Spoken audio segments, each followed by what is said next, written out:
Hey guys, so it's been such a long time since I last posted a video, so I'm really excited for this one.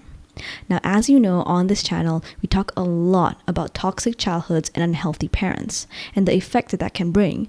You can develop bad habits and anxiety that could stay with you way even into adulthood.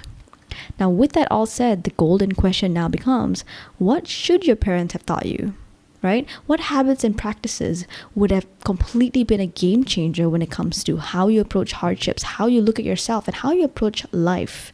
Habits and practices that you could implement today that would still bring such a significant impact to your life. So today I'm going to be sharing with you one of those habits.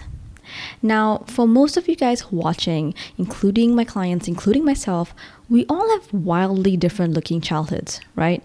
We have different cultures, different countries, everything's just different. Now, despite all those external differences, we actually have a lot more in common underneath. Now, one of those similarities is repression.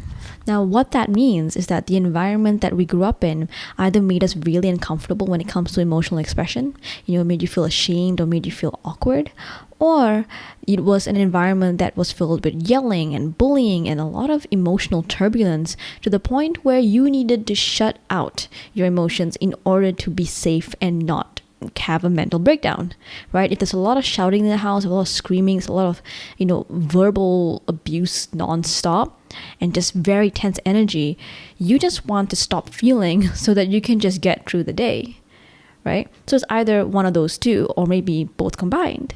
Now, what ends up happening when you go through childhoods like that is that you end up not being in touch with your emotions as you grow up.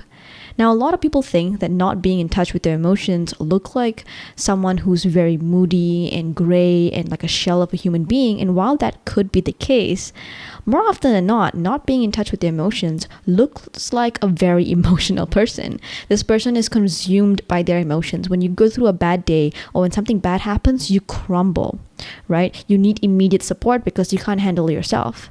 You have a breakdown at the slightest thing. That is being not in touch with your emotions, because what's happening is you are being controlled by your emotions. And that's meaning you're not in touch with them. So whenever you feel overwhelmed or sad or angry, it feels like a wave is crashing on you and you can't breathe, you're underwater, you're pulled in. You end up making rash decisions and just storming out or having a breakdown. And that's on one end, right? That's the negative side of the feelings. Now, on the other hand, what happens when you feel good emotions, positive emotions, but you're not in touch with your feelings?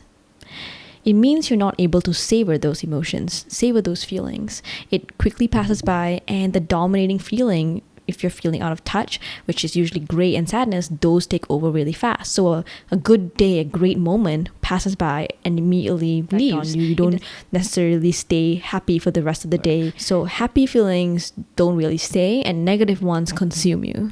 So with all of that said, what your parents should have taught you is learning how to identify your emotions and intentionally choosing what to do with them. Man, do I wish I learned this as a kid, because it is so much harder to learn this as an adult, because it becomes so addictive to act on your emotions when you've done it all your life. Now, what does this mean? It means being able to identify whenever you're feeling an overwhelming feeling and be like, okay, I know what I'm feeling, and I know whenever I'm feeling this way, I probably shouldn't make decisions and probably shouldn't listen to the voices that I'm having as I'm feeling this emotion.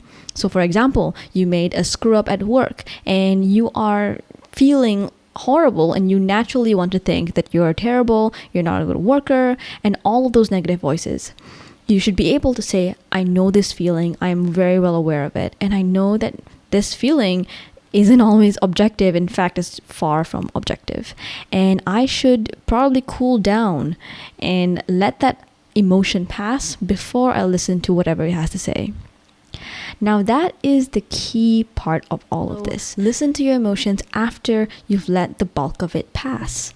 Now, when you do that, You are giving your emotions a time to speak instead of letting that emotion take control of you. Now, I wish that I learned this as a kid, learning how to identify those inner feelings, because they're so messy and weird and nobody can help me except for myself. And I wish I had that ability ingrained in me as much younger. Now, imagine just how amazing that would have been if your parents taught you that you were, when you were angry, sad, cranky, mad, whatever it is you were feeling, your parents taught you, hey, sit down, think about what you're feeling, really dig deep.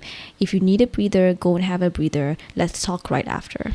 And when we talk, you can tell me how you feel, you can tell me what you want, and teaching you the elegance of what an emotion is and how it has so much truth, but you should learn how to manage it properly. Now, this is not going to be very easy, okay? You're going to take a lot of practice, all right? Practice, and you will get better. You'll start making better decisions, and you overall just feel absolutely amazing because you feel in control of yourself. So start small and start learning how to identify your feelings as you're having them.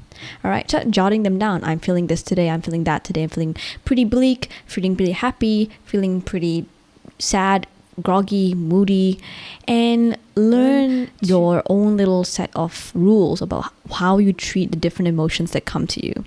I know it seems like a lot of work, but trust me, it was so absolutely worth the outcome. I hope you guys enjoyed the video. I will talk to you guys soon. And for those of you who want to work with me one-on-one, I'm sorry, but I'm not taking up any new clients at the moment. But keep watching this channel. I have some exciting things coming up soon. I'll talk to you guys in the next video.